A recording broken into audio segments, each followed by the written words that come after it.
দর্শক, আমি এই মুহূর্তে আছি বসুন্ধরা সিটির স্টার সিনেপ্লেক্সে এবং আপনারা জানেন ঈদের পর আজকে প্রথম শুক্রবার সিনেমা হলগুলোতে উপচে পড়া ভিড় লক্ষ্য করা যাচ্ছে এবং তাণ্ডব টিকিট অনেকেই পাচ্ছেন না বললেন এখানে, এবং আমি যতটুকু এখানে দেখছি যে আপনারা দেখতেই পাচ্ছেন যে প্রচুর ভিড়, অর্থাৎ সিনেপ্লেক্সের চত্বর কিন্তু কানায় কানায় দর্শকদের ভিড়ে পরিপূর্ণ।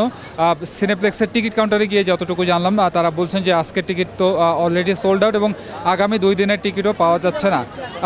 তবে অন্যান্য টিকিট অনলাইনে পাওয়া যাচ্ছে বলে তারা জানিয়েছেন। তবে তাদের কাউন্টার থেকে কখনো এই মুহূর্তে তাদের কাউন্টারে কোনো টিকিট নেই। দর্শক, আপনারা দেখতে পাচ্ছেন এখানে কিন্তু অসংখ্য দর্শক ভিড় করে আছেন এবং আমি কয়েকজন দর্শকের কাছে জানার চেষ্টা করবো আসলে তারা কোন সিনেমা দেখতে এসছেন। আপু, একটু জানার চেষ্টা করবো কোন সিনেমাটি দেখতে এসছেন, কোন সিনেমা দেখবেন? তাণ্ডব। আর টিকিট পেয়েছেন? ইয়া, কি মনে হয় তাণ্ডব কেমন হবে? হোপ সো ভালোই হবে ইনশাল্লাহ। যেহেতু সাবিলা নূরের সাথে এবার প্রথম জুটি শাকিব খানের, এই জুটিটাকে কেমন লাগছে? আমি জানি না, বিকজ আমি প্রথম পোস্টারে যেহেতু দেখেছেন বা ট্রেইলার দেখেছেন, কেমন লাগছে? ভালোই মনে হচ্ছে, so let's hope for the best.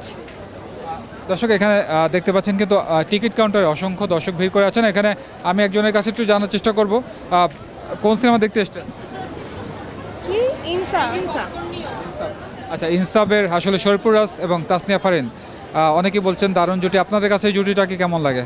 আসলে ফার্স্ট টাইম তো মুভি না দেখলে বলতে পারবো না, মাত্র তো আসলাম। জুটি হিসাবে কেমন মনে হয় যে পারফেক্ট? কি মনে হচ্ছে মানে জাস্ট আইটেম সংটা দেখছি, আইটেম সংটা মেইন যে সংটা ওইটাই দেখে আসছি, আর তাণ্ডবের টিকিট তো আনঅ্যাভেলেবল। এই সিনেমা ইনসাফে মোশাররফ করিমও আছে, কি মনে হয় মোশাররফ করিমের তো একটা ফ্যান ফলোয়ার আছে, আপনি মোশাররফ করিমের অভিনয় কেমন লাগে আপনার? আমার কাছে নর্মালি ভালোই লাগে তার অভিনয়। তাণ্ডবের থেকে কি ইনসাফ ভালো হবে? এটা তো অনেকেই বলছেন তাণ্ডবকে ছাড়ানো সম্ভব না, আপনার কি মনে হয়? আমিও একমত, কাইন্ডা এগ্রি করি সামহাউ। দর্শক, আপনারা দেখছেন যে আসলে অনেকে বলছেন যে ইনসাফ দেখতে এসছেন, অর্থাৎ তাণ্ডবের পর অবশ্য প্রথম দিন থেকেই ইনসাফের একটা দর্শক আমি লক্ষ্য করেছি। আমি ঈদের দিন থেকেই প্রত্যেকটা সিনেমা হলে গিয়েছি এবং প্রতিটা সিনেমা হল থেকেই যতটুকু আমি দেখতে পেয়েছি যে তারা কিন্তু ইনসাফ দেখার জন্য আগ্রহ পোষণ করছেন। এবং এখানে কিছু দর্শক আছে, আমি টিকিট কাউন্টার থেকে একটু জানার চেষ্টা করব তারা আসলে কোন টিকিটকে নিতে আসছেন। আপু, একটু জানার চেষ্টা করব, ভাই আপনি বলেন যে কোন সিনেমা দেখতে এসছেন? হ্যাঁ, টিকিট পাচ্ছি না। তাণ্ডব দেখতে এসছেন? না, ইনসাফ দেখার জন্য।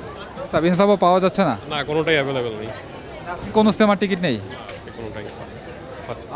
যেহেতু ঈদের পর প্রথম শুক্রবার, সিনেমার টিকিট তো আপনি হয়তো কালেক্ট করতে পারেননি, এখন কি করবেন? হয়তো বা আজকে দেখা হবে না, নেক্সট টাইম ট্রাই করব। দর্শক, দেখতে পাচ্ছেন যে আসলে সিনেপ্লেক্সে কিন্তু কোনো সিনেমার টিকিটই নেই, একজন দর্শক জানালেন।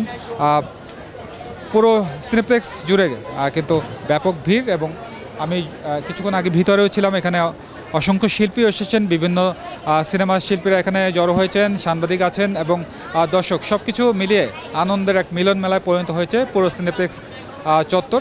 এই ছিল বসুন্ধরা সিটি স্টার সিনেপ্লেক্স থেকে সর্বশেষ পরিস্থিতি।